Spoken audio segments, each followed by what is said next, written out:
నమస్తే, welcome to our channel. దేశవ్యాప్తంగా విమానాశ్రయాలన్నీ కూడా ప్రయాణికులతో కిటకిటలాడుతున్నటువంటి నేపథ్యం. మరి ఇందుకు కారణం ఇండిగో సంస్థల్లో ఏ సమస్యలు ఉండి, మరి దీనికి పౌర విమానయాన శాఖ మంత్రి అయినటువంటి రామ్మోహన్ నాయుడుని బాధ్యుని చేస్తూ వెంటనే రాజీనామా చేయండి అని కోరడాన్ని ఏ విధంగా చూడాలి తెలుసుకునే ప్రయత్నం చేద్దాం. దీన్ని విశ్లేషించడానికి మనతో పాటుగా ఉన్నారు ప్రముఖ ఆర్థిక, రాజకీయ, సామాజిక విశ్లేషకులు అరిసిమెల్లి శ్రీనివాస్ గారు. నమస్తే సార్. నమస్కారం సార్. గత వారం రోజులుగా కూడా మనం చూస్తున్నాము ఇండిగో ఎయిర్లైన్స్లో ఏవో సమస్యలు, మరి మొత్తానికి ప్రయాణికులందరూ కూడా ఇబ్బంది పడుతున్నటువంటి వాతావరణం. దీనికి బాధ్యుని చేస్తూ రామ్మోహన్ నాయుడు గారిని వెంటనే రాజీనామా చేయాలి, ఇప్పుడే కాదు లాస్ట్ టైం ఫ్లైట్ యాక్సిడెంట్ అయినప్పుడు కూడా ఆయన సమర్థవంతంగా ఎదుర్కోలేదు అంటూ వైసీపీ చేస్తున్నటువంటి రాజకీయాన్ని ఏ విధంగా చూడాలంటారు, ఏం చెప్తారు? ఇప్పుడు రామ్మోహన్ నాయుడు గారు ఫ్లైట్ యాక్సిడెంట్ అయిన దానికి లేకపోతే ఇప్పుడున్న దానికి వీళ్ళు బోడిగుండికి మోకాలకి ముడెట్టినట్టు మాట్లాడతారు. వీళ్ళు అలా మాట్లాడకపోతే ఆశ్చర్యం, కానీ అలా మాట్లాడితే పెద్ద ఆశ్చర్యం. ఆయనే కాకుండా చాలామంది రామ్మోహన్ నాయుడు గారిని బాధ్యులుగా చేసి మాట్లాడుతూ ఉన్నారు. యాక్చువల్గా ఇండిగో వాళ్ళు చేసిన ఈ అరాచకం అని అంటాను నేను, ధిక్కారం. వాళ్ళు భారత ప్రభుత్వం వాళ్ళు పెట్టిన కొన్ని రూల్స్ని వాళ్ళు ధిక్కరించారు. అతను ఆ CEO నెదర్లాండ్స్ చెందినోడు.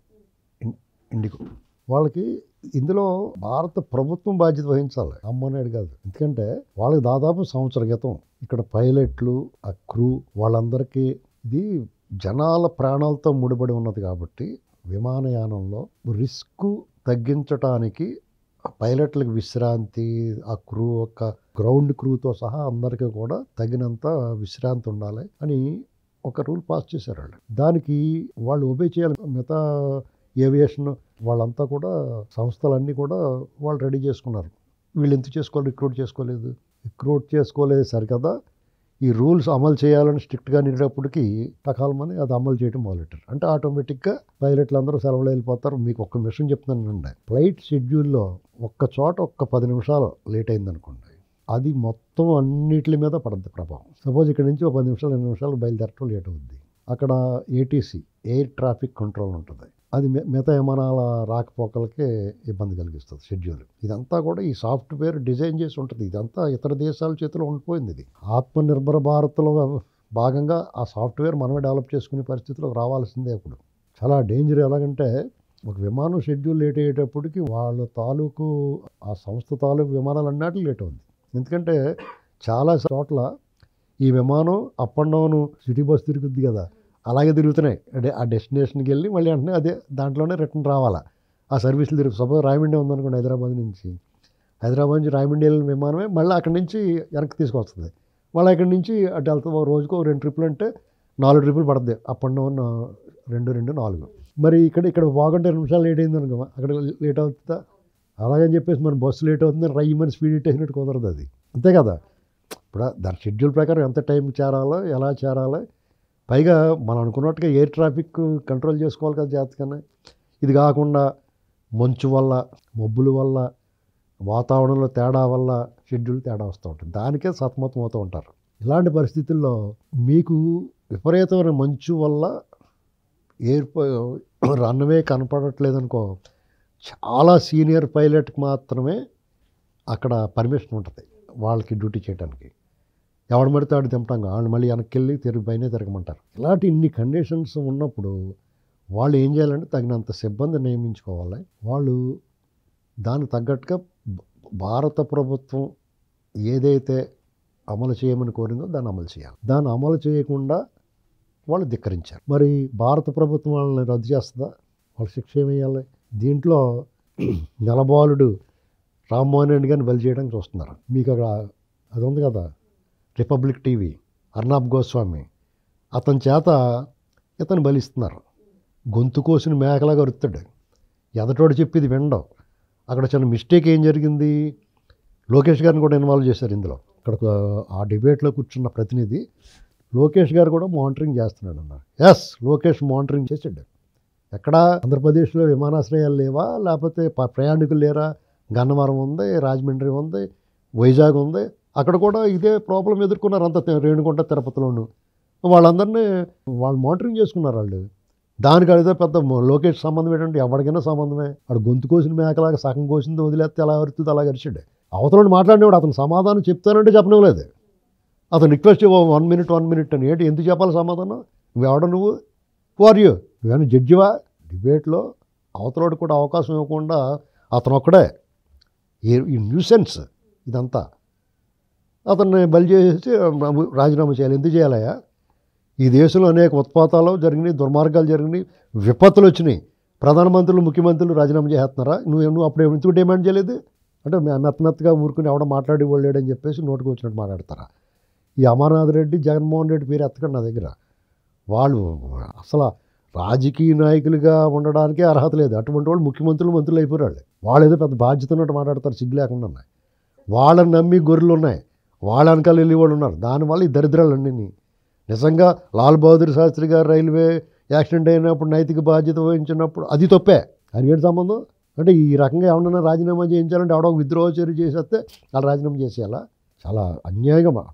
డెఫినెట్గా రామ్మోహన్ నాయుడు కుర్రోడు కాబట్టి మన పరిస్థితులు మన చేతిలో అదుపులో లేనప్పుడు కూడా దాన్ని అదుపులో తీసుకొడతాం ట్రై చేసాడు. ఆ రేట్లు కంట్రోల్ చేయడానికి ప్రయత్నం చేసాడు. ఎలా జరుగుద్ది? అతను మీరు ఇమ్మీడియట్గా మీరు చర్యలు తీసుకోవాలంటే ప్రభుత్వం ఏం చేయాలంటే వాళ్ళు మొత్తానికి ఎత్తిచ్చేయాలి దుకాణం. కొన్నాళ్ళు బాధపడతారు, బ్యాన్ చేసేయాలని. అది ఎందుకు చేయలేదు? ఆ బ్యాన్ చేయనందుకు ఏం చేయాలి? మొత్తం మంత్రివర్గం అంతా బాధ్యత వహించాలి, భారత ప్రభుత్వం బాధ్యత వహించాలి. పైగా పుతిన్, రష్యా అధ్యక్షుడు పుతిన్ వచ్చిన టైంలో కాబట్టి దీంట్లో ఏం కుట్ర ఉందో చూడాలా. ఏదైనా విద్రోహ చర్యలకు పాల్పడుతున్నారేమో చూడాలా. ఆ వైపుకి వచ్చాలంటే ఇతను రాజీనామా చేసి ఇతను చేతకంతాను అని మాట్లాడతారు సన్నాసులు అందరూ. ఉన్నాయి నోటుకొచ్చినట్టు. అర్థం ఉందా ఎవరికైనా? ఇప్పుడు ఏం చేస్తారు? వీళ్ళు గోల పడలేక వాళ్ళకి వెసులుబాటు ఇచ్చారు కొన్నాళ్ళు. నిజంగా జనం అందరూ కూడా మాట్లాడాల్సింది ఎవరి మీద? ఇండిగో మీద మాట్లాడాలా. నువ్వు ఇండిగోని బాయ్కట్ చేయి. ఎందుకు బాయ్కట్ చేయలేవు? ఒకసారి బాయ్కట్ చేయి, బాయ్కట్ చేసి చూడు. బాయ్కట్ ఇండిగో అని చెప్పు, దెబ్బకి దారిలోకి వస్తాడు. కాకపోతే మానేయండి ప్రయాణాలు. ఈ విమానాలు లేనప్పుడు ప్రయాణాలు చేయలేదు ఎవడన్నా. ఇవాళ కొత్తగా పుట్టినోళ్ళందరూ విమానాల్లో పుట్టారు. ఇప్పుడు ట్రైన్లో ఫస్ట్ క్లాస్లో ప్రయాణం చేశారు కదా, బస్సులో ప్రయాణం చేశారు కదా, బై రోడ్డు కారులో ప్రయాణం చేశారు కదా. అంత ఓడబడిచేది కొన్నాళ్ళు ఆగండి. అంతేగాని ఎవరో నేను రామ్మోహన్ నాయుడు తెలుగుదేశమనో నేను కాదంటలేదు. అలాగే బలి చేయడానికి మీకు నోరు ఎలాగొస్తుంది అంటున్నాను. సమస్య ఎక్కడో మీ అందరికీ తెలుసు. సమస్య మూలం ఎక్కడ తెలుసు? పుండవ చోట రచ్చక చోట ఎలాగేస్తారు మీరు? దానికి బాధ్యత వహించవలసింది కేంద్ర ప్రభుత్వం మొత్తం కంప్లీట్ మంత్రివర్గమే, ఈయన ఒకటే కాదు. సార్, సమస్యలు రావడం సహజం. దాన్ని ఏ విధంగా వీళ్ళు స్పందిస్తున్నారు అన్నది చూడాలి. అంతేగాని ఇప్పుడు రామ్మోహన్ నాయుడు గారు ఇప్పుడు తెలుగుదేశం పార్టీ నుంచి ప్రాతినిధ్యం వహిస్తున్నందుకు ఆయనే కారణం అంటూ రాష్ట్ర పరువునే తీసేస్తున్నారు. రాష్ట్ర పరువే కాదు, దేశ పరువునే తీసేస్తున్నారు. ఇటువంటి కామెంట్స్ ఎంతవరకు కరెక్ట్ అంటారు? దేశ పరువు రామ్మోహన్ నాయుడు తీయలేదండి. ఆ విమానయాన సంస్థ చేసిన పరువు తీసింది. మీరు దాన్ని బ్యాన్ చేయండి. యు డిమాండ్ బాయ్కట్ ఇండిగో అని, బ్యాన్ ఇండిగో అని. మీరు అది ఎందుకు మాట్లాడతలేదు? అది మాట్లాడండి ఫస్ట్. ఎవడన్నా నేను చెప్తున్నా, ఇండిగోని బ్యాన్ చేయాలా, బాయ్కట్ చేయాలి, పబ్లిక్ బాయ్కట్ చేయాలి, ప్రభుత్వం దాన్ని బ్యాన్ చేయాలా. అప్పుడు దారిలో ఎందుకు రారు? మనకేమో అవన్నీ ఉండాలా. వాళ్ళ మొన్న ఎలక్షన్ ముందు ఎవడెవడికి ఎన్ని డొనేషన్లు ఇచ్చారో తీయండి. అతనికి ఏ పార్టీకి ఎంత ఇచ్చారో, లోపం ఎక్కడ ఉంది అది మాట్లాడు. ఆర్నాబ్ ఎవరితో లోపం తెలుస్తుంది. అందరూ శ్రీ వైష్ణవులే.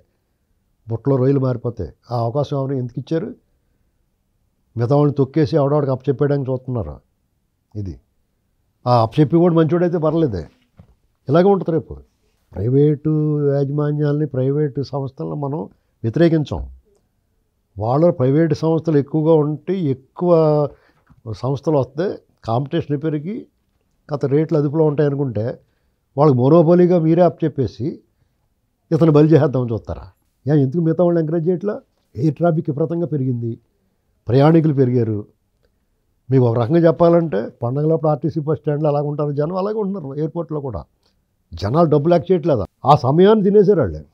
ముందస్తుగా హెచ్చరించకుండా ఇప్పుడు వాళ్ళు రద్దు చేయాలనుకున్నప్పుడు ఇంటికాడ ఉండగానే మీకు మెసేజ్ వచ్చిందనుకో, మీరు ఇంటికాడ ఆగిపోతారు, ఇంకో ఆల్టర్నేటివ్ చూసుకుంటారా.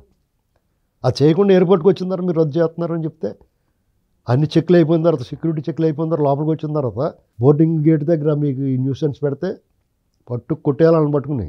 ఇంకోటి ఏంటంటే అక్కడున్న సిబ్బందిని ఏమంటాం లేదు. ఎందుకంటే వాళ్ళు ఏం చేస్తారు? నువ్వు వెళ్ళటోళ్ళే, వాళ్ళు వెళ్ళటోళ్ళే. హైర్ అథారిటీస్ డెఫినెట్గా దానికి వాళ్ళ దారిలో రావాలంటే ఎక్కడికక్కడ వాళ్ళ విమానాలన్నీ సీజ్ చేసి వాళ్ళని బ్యాన్ చేయాలి. అప్పుడు దారిలోకి వస్తారు. మరో అంశంతో మళ్ళీ కలుద్దాం. Thank you sir.